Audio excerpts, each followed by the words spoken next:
Capítulo 1. La creación de la Ruta de la Seda. Desde el inicio de los tiempos, el centro de Asia era el lugar en el que se forjaban los imperios. Las tierras bajas de aluvión de Mesopotamia, alimentadas por el Tigris y el Éufrates, proporcionaban la base para el nacimiento de la civilización, pues fue en esta región donde cobraron forma los primeros pueblos y ciudades. La agricultura sistemática se desarrolló en Mesopotamia y a lo largo del creciente fértil, una franja de tierra altamente productiva con acceso a agua en abundancia que se extendía desde el Golfo Pérsico hasta la costa del Mediterráneo. Fue aquí, hace casi 4000 años, cuando Hammurabi difundió algunas de las primeras leyes de las que se conservan registros, un código en el que el rey de Babilonia detallaba las obligaciones de sus súbditos y establecía los temibles castigos que conllevaban transgredirlas.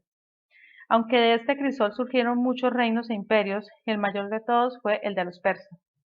En el siglo VI a.C., los persas se expandieron con rapidez desde su país de origen en lo que hoy es el sur de Irán y consiguieron dominar a sus vecinos. Alcanzaron las orillas del Egeo, conquistaron Egipto y en su avance hacia el este llegaron hasta el Himalaya. A juzgar por lo que dice el historiador griego Heródoto, este éxito debía mucho a su capacidad de adaptación. Los persas, escribió, no tienen una gran disposición a adoptar las costumbres extranjeras. No tenían inconveniente en cambiar su forma de vestir cuando llegaban a la conclusión de que la moda del rival derrotado era superior, lo que les llevó a tomar prestada la indumentaria utilizada tanto por los medos como por los egipcios.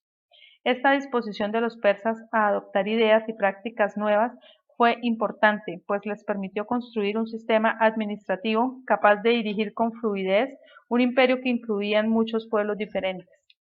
Una burocracia muy bien organizada supervisaba la gestión eficaz de la vida cotidiana, dejando constancia de todo, desde los pagos realizados a los trabajadores que servían a la casa real hasta la validación de la cantidad y calidad de los artículos que se compraban y vendían en los mercados. Esa misma burocracia también tenía a su cargo el mantenimiento y la reparación del sistema de carreteras que cruzaba el imperio y que era la envidia del mundo antiguo. Una red de carreteras unía la costa de Asia Menor con Babilonia, Susa y Persépolis y permitía recorrer una distancia de más de 2500 kilómetros en apenas una semana, un logro que maravillaba a Heródoto, que anotó que ni la nieve, ni el calor, ni la lluvia impedían la veloz transmisión de los mensajes. Las inversiones en agricultura y el desarrollo de pioneras técnicas de irrigación para mejorar el rendimiento de las cosechas contribuyeron a apoyar el crecimiento de las ciudades, pues hicieron posible que poblaciones cada vez más grandes pudieran subsistir a partir de la producción de los campos circundantes, no solo en las ricas tierras agrarias que habían a ambas orillas del Tigris y el Éufrates, sino también en los valles bañados por los caudalosos ríos Oxus y Yaxartes, hoy llamados Amu Daria y Sir Daria respectivamente, así como en el delta del Nilo que los ejércitos persas conquistaron en 525 a.C. El imperio persa era una tierra de abundancia que conectaba el Mediterráneo con el corazón de Asia. Persia se presentaba a sí misma como un modelo de estabilidad y justicia, como muestra la inscripción trilingüe labrada en la pared de un acantilado de Behistún. Escrita en persa, elamita y acadio, esta inscripción refiere que Darío el Grande, uno de los reyes más conocidos de Persia, sofocó rebeliones y levantamientos, hizo retroceder a los invasores extranjeros y no agravió a los pobres ni a los poderosos. Mantén el país seguro, manda la inscripción, y cuida del pueblo con rectitud, pues la justicia es el cimiento del reino. La tolerancia de las minorías era legendaria. De hecho, otro rey persa, Ciro, es celebrado en la Biblia como Mesías, ungido, y alguien bendecido por Yahvé, el Dios de los cielos, debido a su política que incluyó liberar a los judíos de su exilio en Babilonia. El florecimiento del comercio en la antigua Persia proporcionó a los gobernantes los ingresos necesarios para financiar expediciones militares, que tenían como objetivo lugares capaces de aportar todavía más recursos al imperio, lo que a su vez les dio la posibilidad de permitirse gustos y placeres famosos por su extravagancia. Se erigieron edificios espectaculares en las grandes ciudades de Babilonia, Persépolis, Pasargada y Susa, donde Darío construyó un palacio espléndido utilizando ébano y plata egipcios de la mayor calidad, cedro del Líbano, oro fino de Bactria, lapislázuli y vermellón de Sotiana, turquesa de Jorasmía y marfil de la India. Los persas eran aficionados al placer, y de acuerdo con Heródoto, les bastaba tener noticias de un nuevo deleite para ansiar entregarse a él. La mancomunidad comercial estaba respaldada por un ejército agresivo que contribuía a ampliar las fronteras, pero que también necesitaba defenderlas. Había problemas persistentes al norte, un mundo dominado por nómadas que vivían con sus rebaños en cinturones de praderas semiáridas, las estepas, que se extendían a través de Asia Central desde el Mar Negro hasta Mongolia. Estos nómadas eran conocidos por su ferocidad. Se decía que bebían sangre de los enemigos y hacían ropa con sus cueros cabelludos y que en algunos casos comían incluso la carne de sus propios padres. En cualquier caso, la interacción con los nómadas resultaba compleja, pues a pesar de que era frecuente describirlos como caóticos e impredecibles, lo cierto es que eran socios importantes para el abastecimiento de animales y en especial de caballos. Sin embargo, también es cierto que los nómadas podían causar desastres, como cuando Ciro el Grande, el arquitecto del imperio persa del siglo VI a.C., pereció intentando subyugar a los escitas. Según las crónicas, los vencedores decapitaron al rey y metieron su cabeza en un odre lleno de sangre humana para que pudiera saciar por fin la sed de poder que le dominaba. No obstante, ese fue un revés inusual y no detuvo la expansión persa. Los líderes griegos miraban hacia el este con una mezcla de temor y respeto, tratando de aprender las tácticas persas en el campo de batalla y de adoptar su técnica.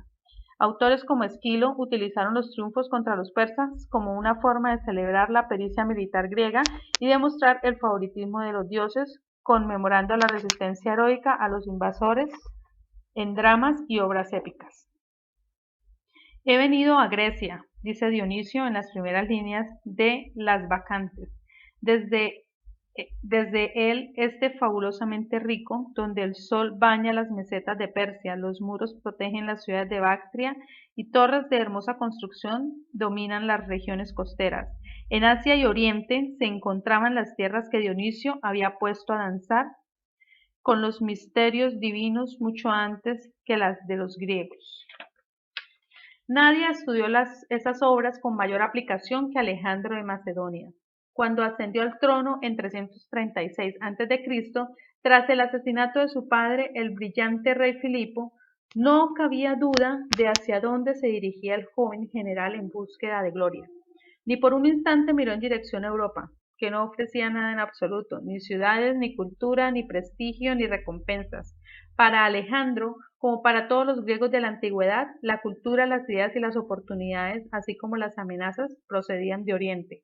De modo que no fue una sorpresa que su mirada se posara en la potencia más grande del mundo antiguo, Persia.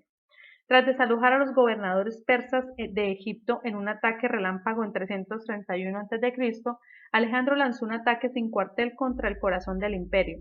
La confrontación decisiva tuvo lugar después, ese mismo año, en las polvorientas llanuras de Gaugamela, cerca de lo que hoy es la ciudad de Erbil, en el Kurdistán iraquí, donde Alejandro infligió una derrota espectacular al ejército persa bajo el mando de Darío III, que era enormemente superior.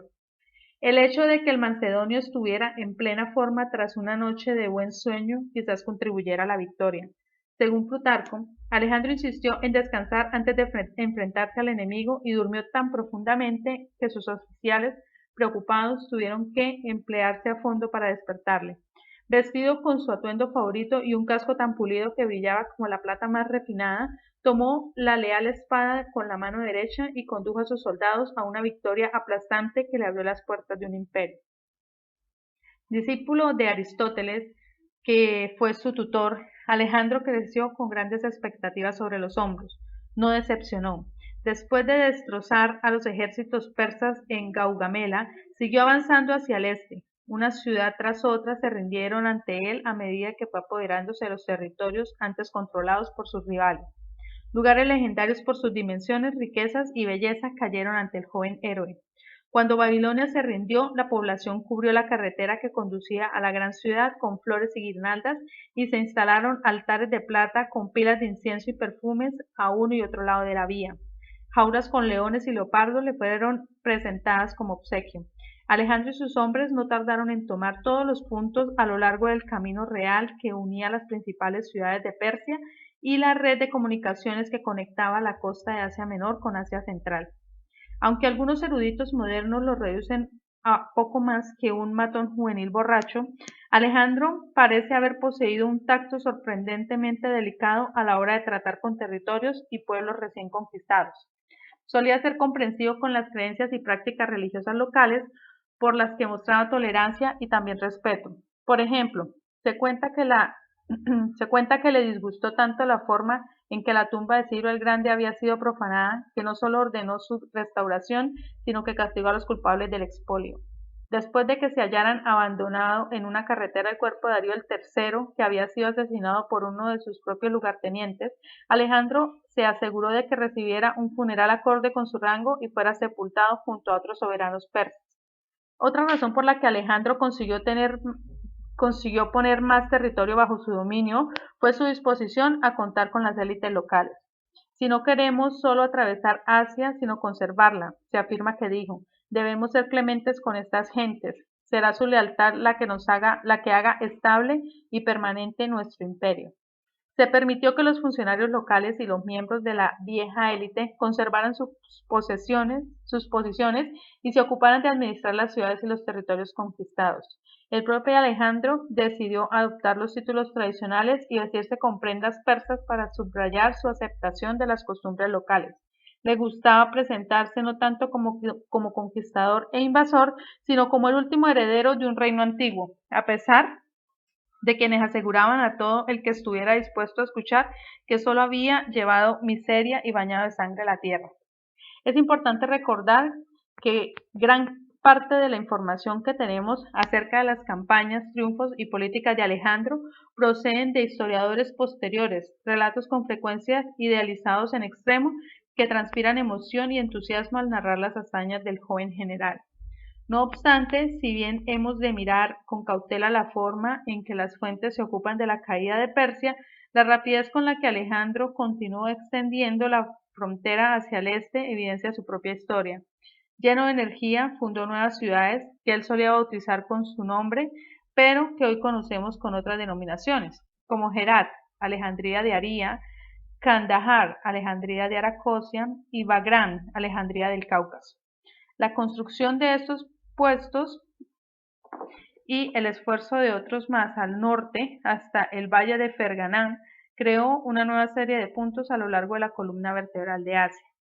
La construcción de nuevas ciudades dotadas de defensas poderosas, así como de fortalezas y fuertes independientes, tenían como objeto principal hacer frente a la amenaza que planteaban las tribus de las estepas, que eran expertas en lanzar ataques devastadores contra las comunidades rurales.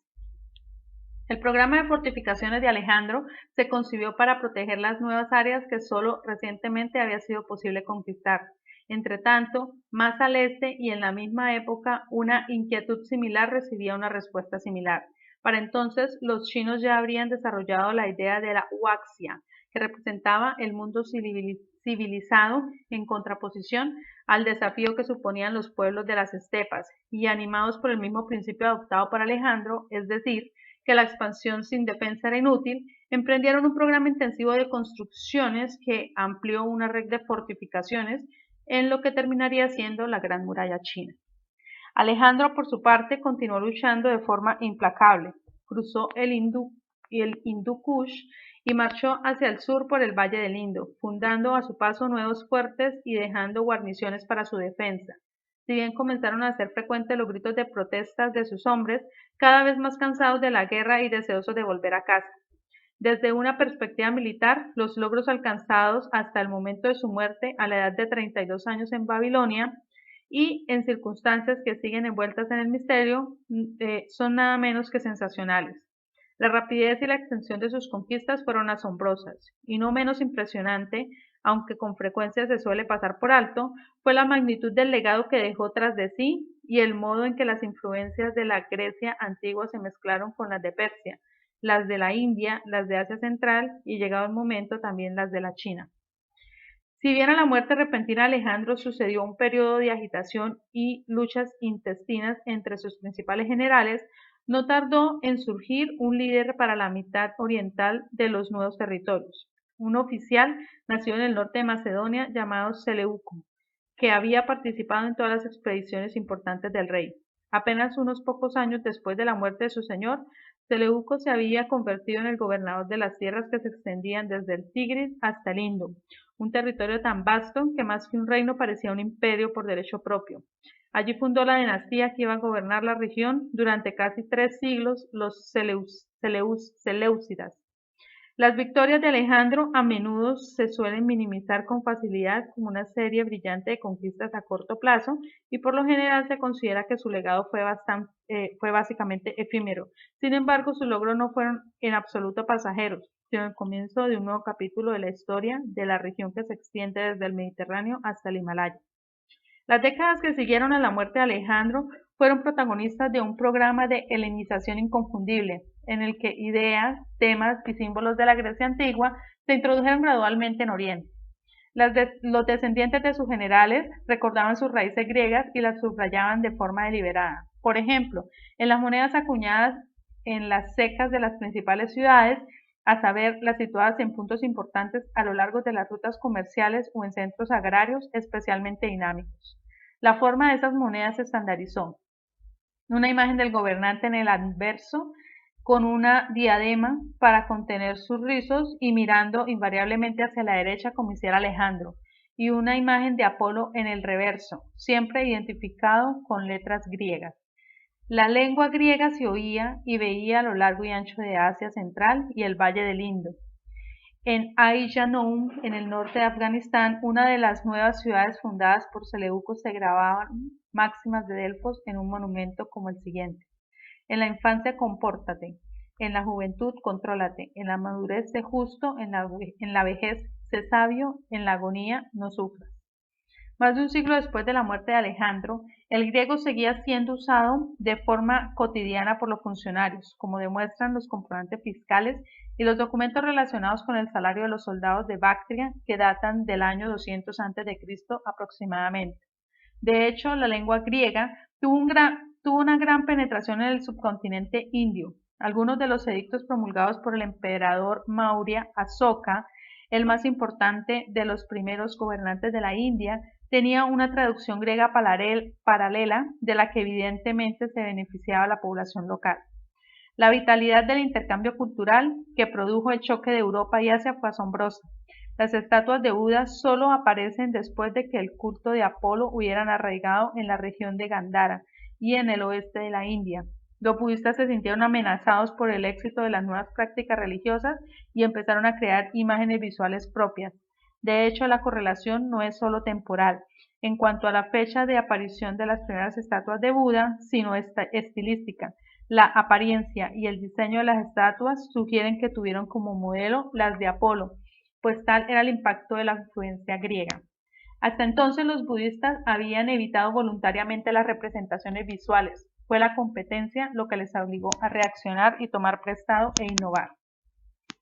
Los altares de piedra adornados con inscripciones griegas, las imágenes de Apolo y las exquisitas miniaturas de Alejandro hechas en marfil procedentes de lo que hoy es el sur de Tayikistán revelan cuán lejos penetraron las influencias occidentales. Igual suerte tuvo la impresión de que la cultura importada del Mediterráneo era superior, al menos en algunos aspectos. En la India, por ejemplo, los griegos eran reconocidos en general por su talento científico. Son bárbaros, dice el texto conocido como Gargi Samhita. No obstante, la ciencia de la astronomía se originó con ellos y por ese hecho merecen ser venerados como dioses. Según Plutarco, Alejandro se aseguró de que la teología griega se enseñara a lo largo y ancho del imperio hasta la India y en consecuencia los dioses del Olimpo empezaron a ser venerados por toda Asia. En Persia y más al este incluso, los jóvenes varones se formaban leyendo a Homero y cantando las tragedias de Sófocles, Eurípides, mientras que la lengua griega se estudiaba en el Valle del Indo. Esto quizás explica por qué es posible detectar ciertos préstamos en las grandes obras literarias de la antigüedad. Se ha propuesto, por ejemplo, que el Ramayana, la gran epopeya sánscrita del siglo III a.C., es deudora de la Ilíada y la Odisea, pues el motivo del rapto de Sita a manos de Ravana sería un eco directo de la fuga de Helena con Paris de Troya. Las influencias y la inspiración, sin embargo, no viajaron en una sola dirección, y algunos estudiosos sostienen que textos indios como el Mahabharata influyeron a su vez en la composición de la Eneida.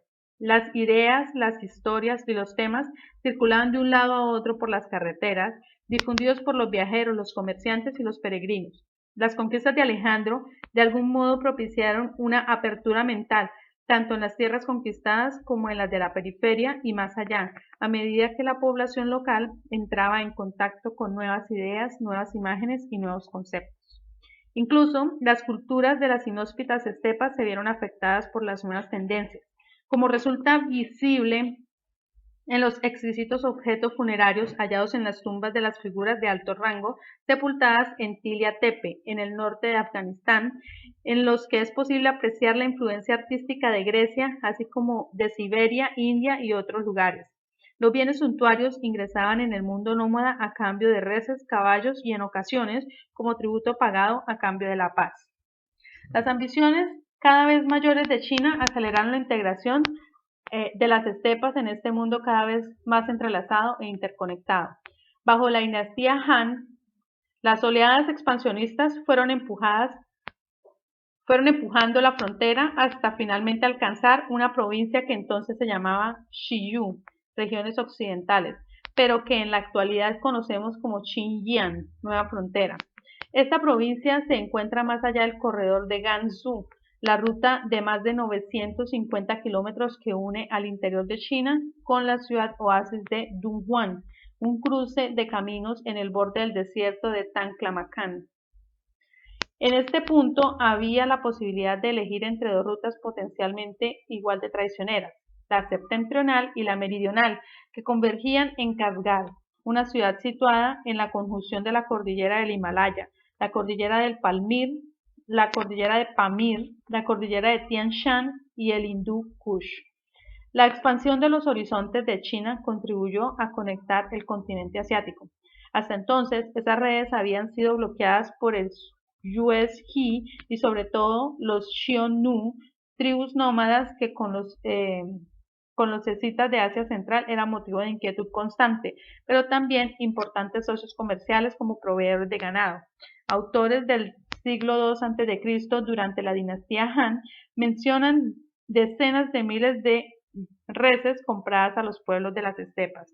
No obstante, era la demanda china de caballos la que resultaba prácticamente insaciable. La razón era la necesidad de mantener una fuerza militar eficaz para mantener el orden interno del país y preparada en todo momento para responder a los ataques e incursiones de los Xiongnu y demás tribus. Los caballos de la región occidental de Xinjiang eran muy apreciados y los jefes tribales podían hacerse ricos comerciando con ellos. En una ocasión, un jefe Yuezhi intercambió unos caballos por una remesa de mercancías que luego vendió a otros, una operación en la que multiplicó 10 veces su inversión. Las monturas más famosas y valiosas se criaban en el valle de Ferganá, al otro lado de la espectacular cordillera de Pamir, que se extiende a lo largo de lo que hoy es el oriente de Tayikistán y en el noreste de Afganistán. Muy admirados por su fortaleza, los escritores chinos decían que esos caballos eran descendientes de dragones y los llamaban Han Shui Man, los que sudan sangre, por el color rojo de su sudor, una característica que podía deberse tanto a la acción de un parásito local como a que tuvieran una piel inusualmente delgada, lo que les hacía propensos a la ruptura de vasos sanguíneos durante el esfuerzo.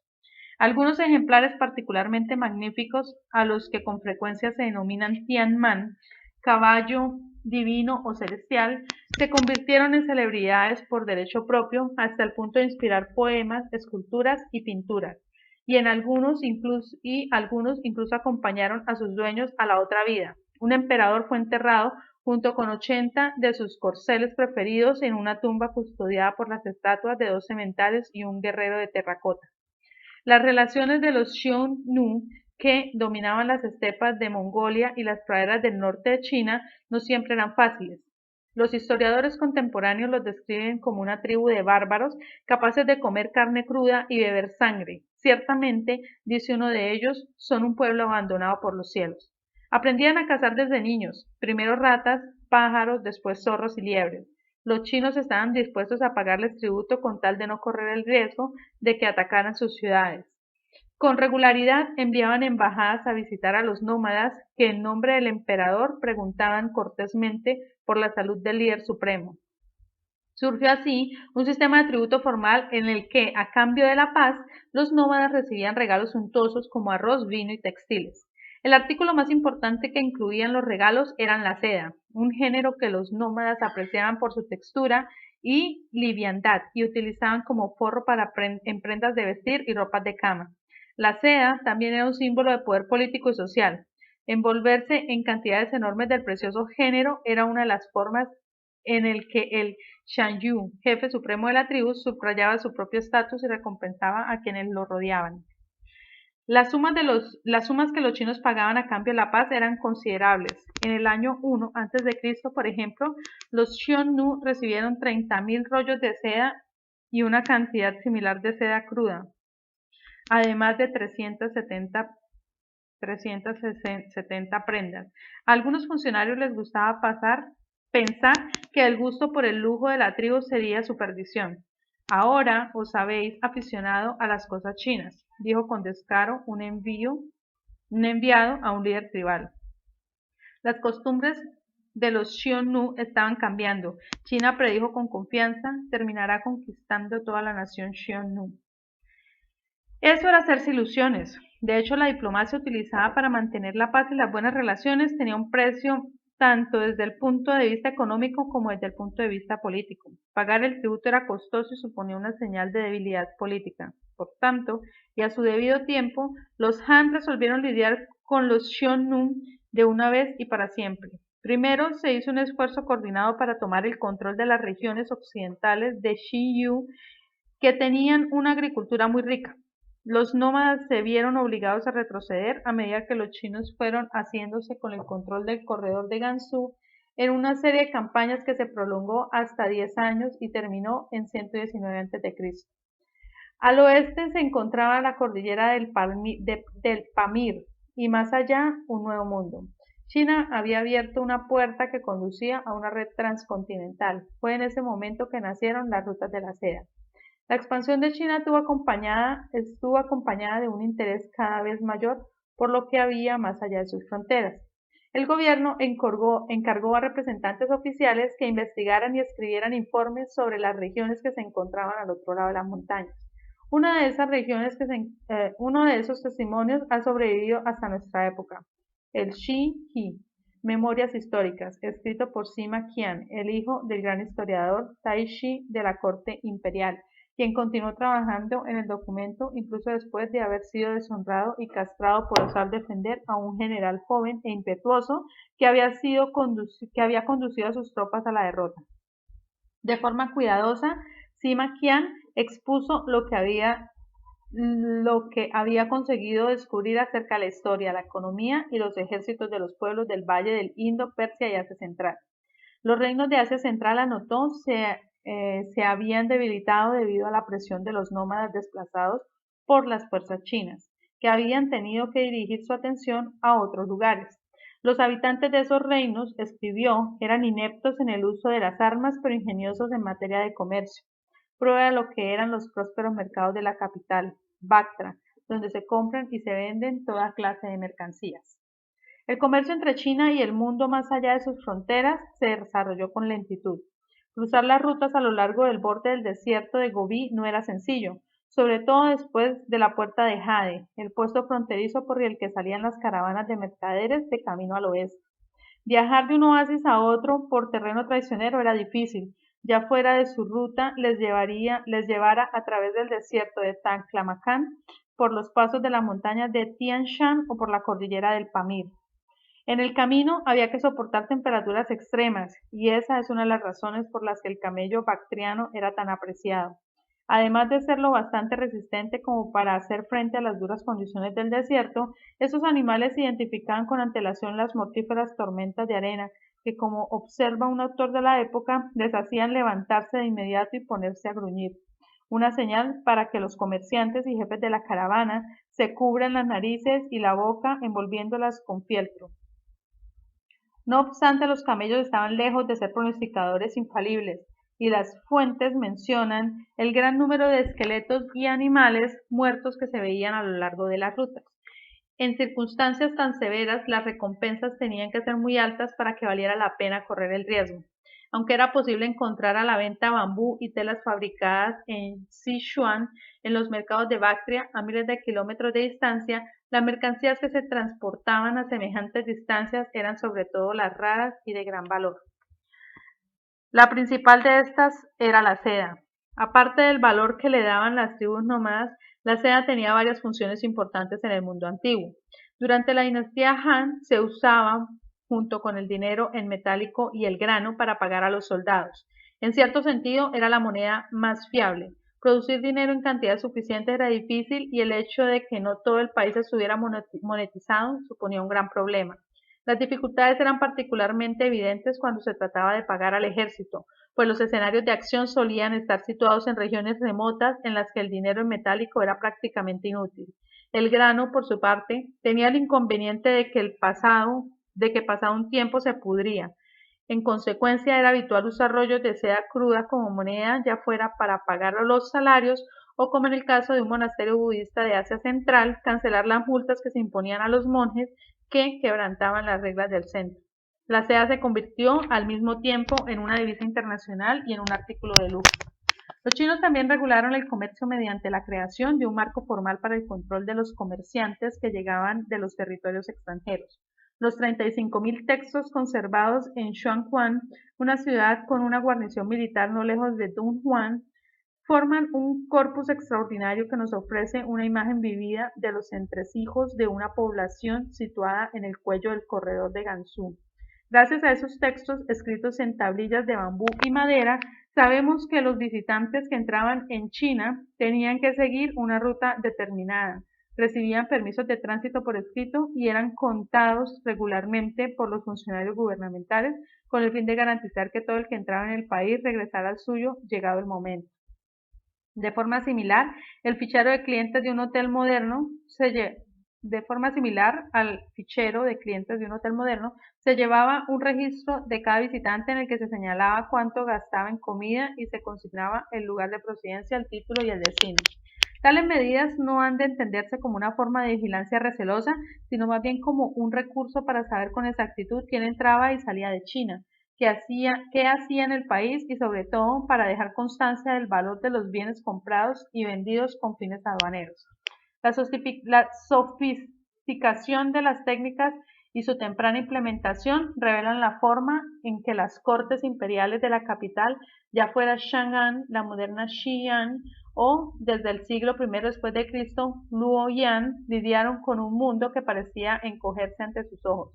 Hoy solemos pensar en la globalización como un fenómeno exclusivamente moderno, pero hace 2000 años era también una realidad, una que ofrecía oportunidades, que daba problemas y animaba el progreso tecnológico.